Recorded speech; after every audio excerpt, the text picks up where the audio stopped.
Você já se perguntou qual a diferença entre um engenheiro e um arquiteto? Já precisou contratar alguém para reformar um espaço ou construir sua casa nova ou comércio e ficou na dúvida se contratava um engenheiro ou um arquiteto ou se precisaria dos dois? Ou ainda mais, você se interessa pela construção civil, tem vontade de trabalhar com isso, mas está na dúvida se deve cursar arquitetura ou cursar engenharia? Eu vou te explicar. As diferenças começam pelos cursos das universidades. Coisa que pouca gente sabe é que os cursos de arquitetura no Brasil são cursos de arquitetura e urbanismo. Sim, ao se formar, você é um arquiteto urbanista. E o que isso quer dizer? Quer dizer que, além de estudar disciplinas relacionadas à edificação, você estuda também disciplinas relacionadas ao meio urbano, história, infraestrutura urbana, planejamento de cidade, legislação urbanística e ambiental.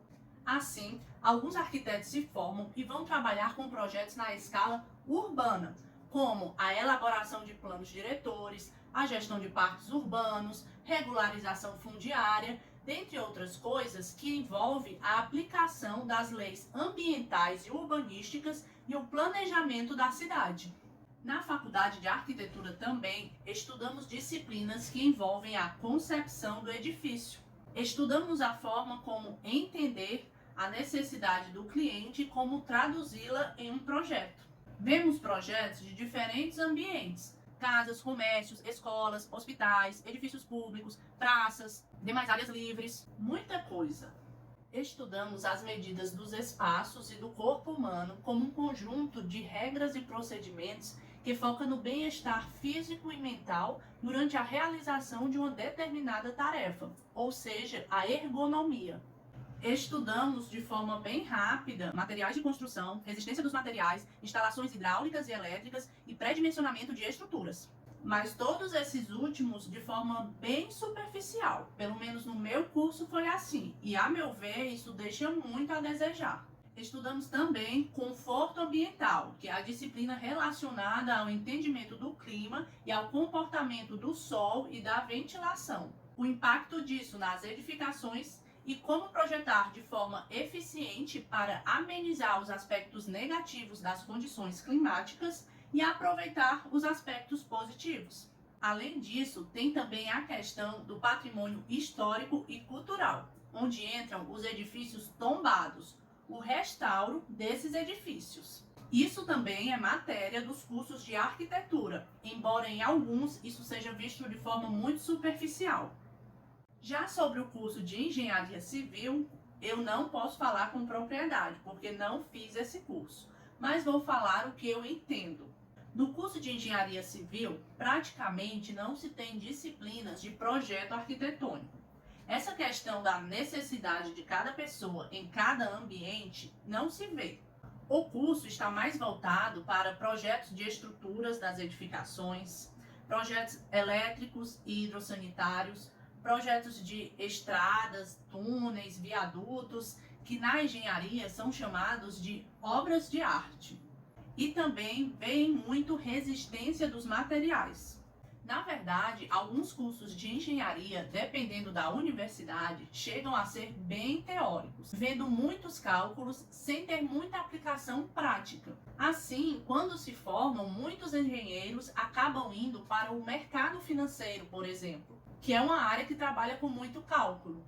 Mas, como eu falei, isso é apenas um entendimento que eu tenho, que já trabalhei com alguns engenheiros. Se você é profissional de engenharia civil, escreve aqui nos comentários se você concorda, discorda, tem algo a acrescentar. Na verdade, pessoal, todos esses cursos, tanto a engenharia quanto a arquitetura, dão uma pincelada nesse monte de matéria nos 5 anos de faculdade. Depois, para você atuar em cada área específica, você tem que continuar estudando, fazendo curso, pós-graduação, indo a congresso, a outros eventos. Nunca para de estudar. Ninguém sai da faculdade sabendo de tudo. Essa é a verdade. E o estudo contínuo é o que se espera de todo bom profissional comprometido com a qualidade do serviço que entrega.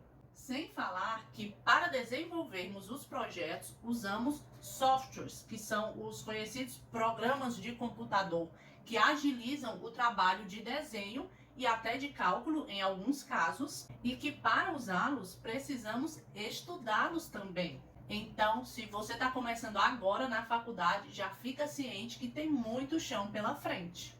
Tá bom, Thaís, entendi, mas você ainda não respondeu a minha pergunta. Eu quero construir a minha casa. Quem eu devo contratar? Arquiteto ou engenheiro? É o seguinte, no processo de construção de uma casa, o mais comum de acontecer é contratar um arquiteto ou arquiteta para fazer o projeto arquitetônico, que é como você quer a casa, quantos quartos, quantos banheiros, qual o tamanho da sala, em que posição, onde vão estar as janelas, como é a lavanderia, que materiais de acabamento você vai usar no piso, nas paredes, por exemplo, né? Qual a cor das paredes, como é a cobertura, tem forro ou não tem, é isso. Daí, com esse projeto feito pelo arquiteto, o engenheiro entra em ação. Ele vai fazer o projeto da estrutura dessa casa. As vigas, os pilares, as lajes, a fundação, o projeto das instalações elétricas, o projeto das instalações hidrossanitárias. E com todos esses projetos feitos, chega a hora de executar a obra. Se você pode contratar uma construtora para executar a obra, a meu ver, essa é a melhor opção. Geralmente, quem gerencia a construtora é um engenheiro. Então, o engenheiro vai entrar neste momento também na execução da obra, fazendo o gerenciamento da sua obra. Para cada um desses projetos e para a execução da obra, deve ser emitida uma responsabilidade técnica, seja de arquiteto, seja de engenheiro. É um documento que registra que aquele profissional é o responsável técnico por aquele projeto específico ou pela execução específica daquela obra. Esse registro é feito e pago ao conselho de cada categoria. Esse documento não é uma simples assinatura. Tem gente que pergunta quanto o profissional cobra para assinar. Não é só uma assinatura. Nisso está envolvida uma série de responsabilidades técnicas. Você, engenheiro, por exemplo, vai assinar um projeto que um outro profissional fez de estrutura? Como você vai garantir, sem ter feito o projeto, que aquela estrutura está segura e não vai desabar? Com essa assinatura, o cliente pode processar o profissional se ele tiver algum problema com aquilo referente ao projeto feito pelo profissional. Então, você vai assinar algo que nem foi você que fez, para depois poder ser processado por aquilo? Então, se um profissional vende apenas a assinatura, desconfie, porque isso prova que ele não está comprometido com a qualidade do serviço que entrega. Mas deixa eu explicar melhor. Tudo isso que eu falei é o que costuma acontecer. Nada impede, por exemplo, que o arquiteto estude e saiba fazer o projeto de estrutura da casa, que ele estude e saiba fazer o projeto das instalações. Nada impede que o engenheiro faça o projeto arquitetônico, se ele quiser e souber. Nada impede que um arquiteto gerencie a obra. Mas, geralmente, o engenheiro não está interessado em fazer o projeto de arquitetura, porque ele não estudou isso na faculdade. Não desenvolveu aquela capacidade e paciência de entender o que o cliente quer, de fazer diversas alterações e de transformar isso num projeto. E, geralmente, arquiteto não gosta de pensar na estrutura e nas instalações, porque acha isso muito técnico, acha que envolve cálculo. Também não viu isso aprofundadamente na faculdade e não se interessa por esse tipo de projeto. Mas eu vou repetir de novo para que não haja mal entendido. Isso acontece geralmente. Pode haver várias exceções, eu conheço algumas. Eu, inclusive, sou uma delas, porque eu me interesso sim por estrutura, me interesso sim por instalações, por orçamento, por execução de obra, mas devo admitir, é muito mais divertido projetar arquitetura mesmo. E a meu ver, ambos os profissionais são indissociáveis e importantes para o bom desenvolvimento de um bom projeto e uma boa execução da obra.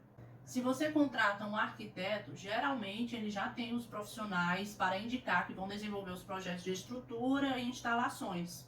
E da mesma forma, se você contrata um engenheiro, ele provavelmente já tem profissionais parceiros para fazer o projeto de arquitetura, caso ele não faça. O exemplo que eu dei aqui foi de uma casa, mas acontece da mesma forma com qualquer tipo de construção. Se você não entendeu bem a diferença entre cada projeto, assiste a esse vídeo aqui, onde eu explico isso com mais detalhes. Agora, para entender ainda melhor a diferença entre os profissionais, vamos pensar na cidade de Brasília, capital do país. Você já ouviu falar que Brasília é uma cidade planejada, não é? Isso mesmo. E o que isso quer dizer? Quer dizer que, na construção de Brasília, que aconteceu lá em 1950, o governo contratou profissionais para projetar a cidade. Cada rua, cada prédio foi projetado. Os prédios de morar, de trabalhar, as áreas de lazer, tudo foi projetado. Com os projetos em mãos, começaram a construir a cidade. Mas quem projetou Brasília? O maior nome que as pessoas conhecem quando se fala de Brasília é o arquiteto Oscar Niemeyer. Provavelmente você já ouviu falar desse cara. Ele projetou a catedral, que tem essa forma bem diferente, o Congresso Nacional, a Praça dos Três Poderes, os prédios dos ministérios, o Palácio do Itamaraty. Enfim, Oscar Niemeyer foi só o arquiteto que projetou esses edifícios de Brasília. Mas tem outros profissionais envolvidos no projeto dessa cidade que poucos ouvem falar. Lúcio Costa foi o arquiteto urbanista que, nesse caso, exercitou seu lado urbanista e planejou o projeto da cidade. Onde ficaria cada edifício, onde ficariam os edifícios que as pessoas morariam, os edifícios que as pessoas trabalhariam, onde ficaria a rodoviária, onde ficariam as áreas de lazer, como seriam as ruas. Ele deixou tudo planejado, desenhado no papel. Esse é o famoso plano piloto de Brasília. A cidade em planta tem a forma de avião.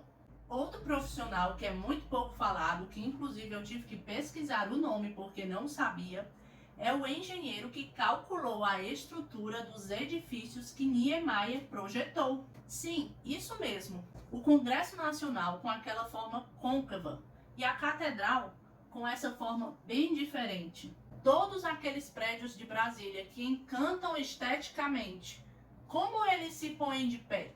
Qual a estrutura que sustenta isso? Pois bem, o mérito de grande parte desses edifícios estarem de pé é do engenheiro Joaquim Cardoso, que calculou a estrutura. Então, resumindo, no caso de Brasília, o urbanista Lúcio Costa criou o plano piloto que distribui os edifícios e atividades na cidade.